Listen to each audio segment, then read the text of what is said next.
నమస్తే, నేను మధు. తెలంగాణ రాష్ట్రంలోకి మళ్ళీ టీడీపీ ఎంటర్ అవుతుందా? మరి ఈ మున్సిపల్ ఎన్నికల తర్వాత వాళ్ళకి లైన్ క్లియర్ అయినట్టేనా?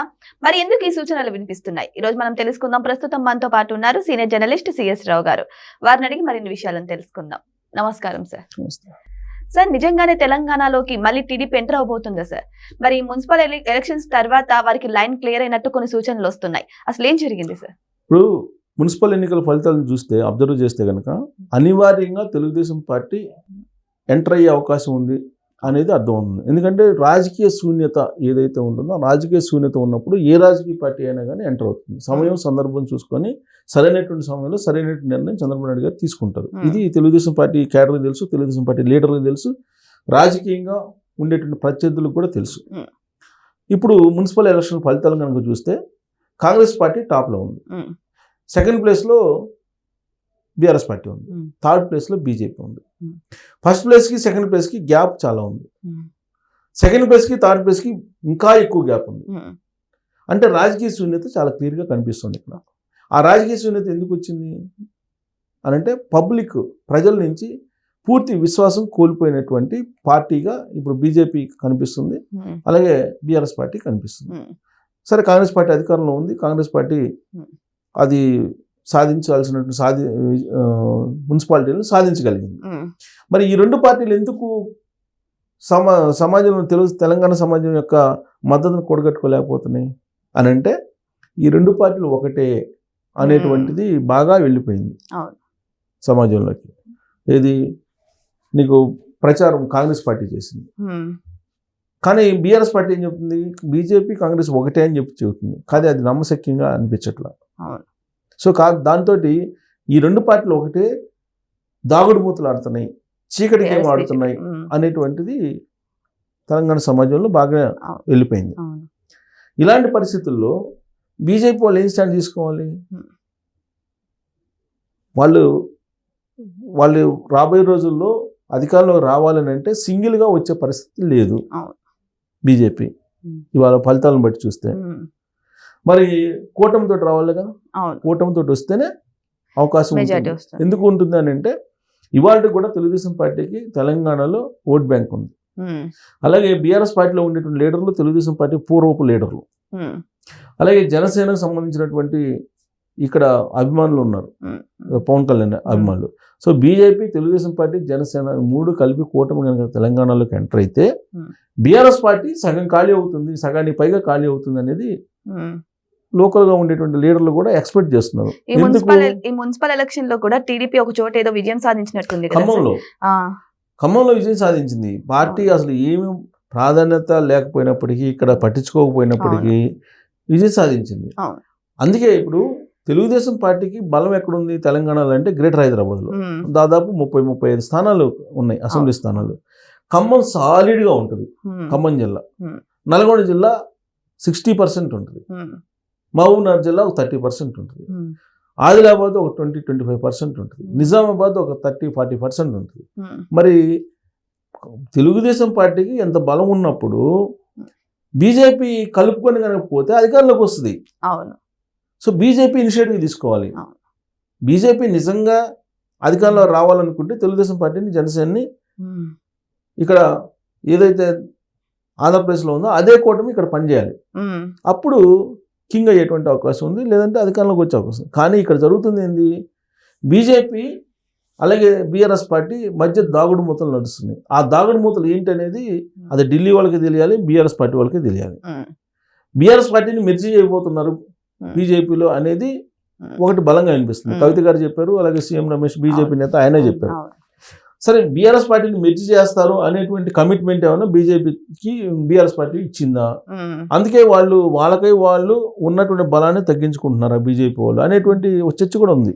రీసెంట్ గా ఒక వార్త కూడా వచ్చింది సార్, ఈటెల రాజేందర్ గారు బీఆర్ఎస్ ని కలుపుకుంటున్నారు అని ఒక వార్త వైరల్ అయింది. ఎందుకంటే ఆయన ప్రవర్తన ఇంతకు ముందులా లేదు, ఇప్పుడు మారిపోయింది బీఆర్ఎస్ పట్ల అని చెప్పేసి. దానికి కూడా ఇది కూడా దోహదపడుతుందేమో సార్. ఇప్పుడు బీఆర్ఎస్ పార్టీ విలీనం అవుతుందా, లేదంటే బీఆర్ఎస్ పార్టీ బీజేపీ కలిసి నెక్స్ట్ ఎలక్షన్కి వెళ్తాయా అనేది ఒకటి. ఎందుకంటే విలీనం అయిపోయింది అనుకోండి, బీజేపీ వర్సెస్ కాంగ్రెస్ ఉంటుంది, ఏముండదు. దానివల్ల బెనిఫిట్ ఏంటి? ఉండకపోవచ్చు. అదే బీజేపీ బీఆర్ఎస్ పార్టీ సపోర్ట్ తోటి వెళ్తే రాజ్యాధికారం వస్తుందా అని అంటే రాకపోవచ్చు. అది కూడా ఎందుకు రాకపోవచ్చు అని అంటే తెలుగుదేశం పార్టీకి సంబంధించిన ఓటర్స్ రేవంత్ రెడ్డి వైపు ర్యాలీ అవుతారు. ఇది మనం చూసాం. సో కాబట్టి దానివల్ల ఉపయోగం లేదు. మీరు ఎప్పుడైతే బీజేపీ అలాగే బీఆర్ఎస్ పార్టీ అలయన్స్ రాబోయే రోజుల్లో అని చెప్పేసి అనుకుంటే కనుక మీకు బీఆర్ఎస్ పార్టీలో ఉండేటువంటి పూర్వపు తెలుగుదేశం పార్టీ వాళ్ళు కూడా ర్యాలీ అవుతారు రేవంత్ రెడ్డి గారి వైపు. అది కాంగ్రెస్ పార్టీకి బెనిఫిట్ అయ్యే అవకాశం ఉంది. సో కాబట్టి బీజేపీ వాళ్ళు ఆ యాంగిల్లో కనుక ఆలోచిస్తే వాళ్ళు బోల్తా పడినట్టే అనేది క్షేత్రస్థాయిలో ఉండేటువంటి రాజకీయ అబ్జర్వర్స్ వాళ్ళు ఇచ్చేటువంటి ఇండికేషన్స్. అలా కాకుండా కూటమితో వెళ్తే కనుక అధికారంలోకి వచ్చే అవకాశం ఉంది అనేది. కానీ ఇక్కడ బీఆర్ఎస్ పార్టీ విలీనం అవుతాం మా పార్టీ బలంగా ఉందని చెప్తుంది. ఇప్పుడు మున్సిపల్ ఎలక్షన్ ఏం బలంగా ఉందో మనకు అర్థమైపోయింది. బ్యాలెట్ ద్వారా జరిగిన ఎన్నిక 25% వాళ్ళకి వచ్చినాయి మున్సిపాలిటీలు. ఇప్పుడు అంత ఎఫర్ట్ పెట్టి కూడా మీకు 20-25% వస్తే ఇంకా మీకు పార్టీ బలం ఎంత ఉన్నట్టు. సో కాబట్టి విలీనం చేసుకున్నా కానీ అది వర్కౌట్ కాదు ఈక్వేషన్. ఇప్పుడు ఒకే ఒక ఆప్షన్ ఉంది బీజేపీ అధికారంలో రావాలంటే తెలంగాణలో. తెలుగుదేశం పార్టీని కలుపుకొని జనసేన పార్టీని కలుపుకొని ఇక్కడ రాజకీయాలు చేస్తేనే అవకాశం. నాకు ఇంకొక డౌట్ ఉంది సార్. ఎప్పటి నుంచి అంటే తెలంగాణ ప్రత్యేకంగా ఏర్పడినప్పటి నుంచి బీఆర్ఎస్ వాళ్ళందరూ కూడా తెలంగాణ ప్రజలకు నూరిపోశారు. ఆంధ్ర ప్రజలు శత్రువులు, వాళ్ళని దూరంగా పెట్టండి, వాళ్ళు వెళ్ళిపోండి అని చాలా తీసుకొచ్చారు. దానివల్ల ఏమైందంటే ఆ తెలంగాణ ప్రజల్లో ఆంధ్ర ప్రజల పట్ల, ఆంధ్ర పార్టీల పట్ల వ్యతిరేకత వచ్చింది. అసహించుకున్నారని కూడా చెప్పొచ్చు పక్కా చెప్పాలంటే. టీడీపీ పార్టీ అంటే ఆంధ్రప్రదేశ్ లో పెట్టింది పేరుగా ఉంటుంది. మరి ఇప్పుడు టీడీపీ పార్టీ వచ్చిన తెలంగాణ ప్రజలు ఆదరిస్తారా సార్? ఇప్పుడు అసలు తెలుగుదేశం పార్టీ పుట్టింది ఎక్కడ? ఉమ్మడి ఆంధ్రప్రదేశ్ హైదరాబాద్ నడిబొడ్డును పుట్టింది. హైదరాబాద్ నడిబొడ్డును పుట్టినటువంటి పార్టీ తెలుగుదేశం పార్టీ. దాన్ని మనం ఆంధ్ర పార్టీ కింద అసలు భావించడానికి లేదు. ఒకవేళ భావించాల్సి వస్తే తెలుగుదేశం పార్టీ తెలంగాణ పార్టీ అనాలి. అందుకే తెలంగాణలో ఉండే బీసీలు ప్రత్యేకించి ఇవాళకు కూడా తెలుగుదేశం పార్టీని ఆదరిస్తారు. తెలుగుదేశం పార్టీ యాక్టివిటీ ఇక్కడ సురుగ్గా లేకపోయినప్పటికీ బీసీలు ప్రత్యేకించి తెలుగుదేశం పార్టీని ఆదరిస్తారు. తెలుగుదేశం పార్టీ అంటే వాళ్ళకి మానసికమైనటువంటి బంధం ఉంది. ఎందుకు? పటేల్ పట్వారీ వ్యవస్థని కూకటి వేలుతో పీకి పారేసింది తెలుగుదేశం పార్టీ. అది ఉన్నంతకాలం బీసీలు ఇక్కడ అణగదొక్కబడ్డారు. ఈ విషయం నేను చెప్పడం కాదు, బీసీ నాయకుడిగా బీసీకి సంబంధించినటువంటి ఓట్లు పోలరైజేషన్ కావాలని చెప్పి చెబుతున్నటువంటి తీర్మానం వల్లనే ఓపెన్గా చెప్పారు, తెలంగాణలో బీసీలకి ఎవరైనా చేశారు అని అంటే అది ఒక తెలుగుదేశం పార్టీ చేసింది, ఏ పార్టీ చేయలేదని చెప్పి ఆయనే చెప్తున్నాడు. ఆయన చెప్పడం కాదు, బీసీ నాయకులు ఎవరైనా చెప్తారు. గుండె మీద చేసుకుని చెప్పమంటే ఏ బీసీ నాయకుడైనా, ఏ బీసీ ఓటర్ అయినా తెలుగుదేశం పార్టీ తప్ప మాకు ఎవరు ఏం చేయలేదని తెలంగాణలో చెప్తారు. ఇది పక్కా, ఇది నేను చెప్పడం కాదు, బీసీ నాయకులే చెప్పేటువంటి మాట. కాబట్టి తెలుగుదేశం పార్టీ, జనసేన, బీజేపీ కలిసి వెళ్తేనే అవకాశం. ఇక్కడ బీజేపీకి ఈ ఎన్నికలతోటి స్పష్టత వచ్చింది. కాబట్టి అక్కడి నుంచి ఇక్కడికి చంద్రబాబు నాయుడు గారిని తీసుకురావాల్సిన బాధ్యత కూడా బీజేపీదే. లేదంటే బీజేపీ నష్టపోతుంది, నష్టపోయే అవకాశాలు ఉన్నాయి. బీఆర్ఎస్ పార్టీని నమ్ముకుంటే ఖచ్చితంగా నష్టపోయేటువంటి అవకాశం ఉంది. ఇది చంద్రబాబు నాయుడు గారికి కూడా తెలుసు. బహుశా గ్రేటర్ హైదరాబాద్ ఎలక్షన్లో ఈ కాంబినేషన్ని మనం చూసే అవకాశం కూడా లేకపోలేదు. ఎందుకంటే ఢిల్లీ నుంచి కనుక బీజేపీ సిగ్నల్ వచ్చింది అనుకోండి, ఎన్డీఏలో కదా వీళ్ళంతా, ఇప్పుడు తెలుగుదేశం, జనసేన, బీజేపీ కాదు, ఎన్డీఏ వర్సెస్ అని ఉంటుంది అంతే.